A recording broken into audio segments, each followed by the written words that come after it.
Pinakbet muli tayo mga kailyan, may nag-request. Kailyan, paano ba magluto ng pinakbet? Tagalog ako, nakatikim ako, ang sarap ng Ilocanong pinakbet. Pero ito yung version ko mga kailyan, pinaghalo ko lang lahat ng mga gulay. Madali lang yung sahog na gusto mo, karne kung gusto mo, bawang, sibuyas, luya, damihan mo ng kamatis. Yung iba, depende kung saang probinsya, walang luya daw. Basta kami meron, bahala kayo kung anong gusto nyo. Tapos ilagay nyo na yung mga gulay na gusto nyong paghaluin. Kung ano yung pinakamatagal maluto, yun doon sa ilalim mga kailyan.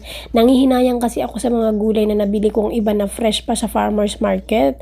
Kaya kahit ako lang mag-isa, talagang niluto ko na lahat sila ng minsanan.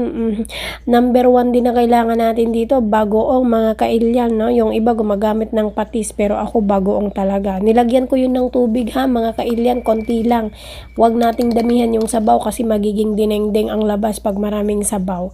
Dinagdagan ko ulit ng konting tubig, tapos betchin, bahala na kayo kung gusto nyo ng magic. Kahit anong gustong pampalasa na ilagay nyo, nasa sa inyo yan, kayo naman ang kakain.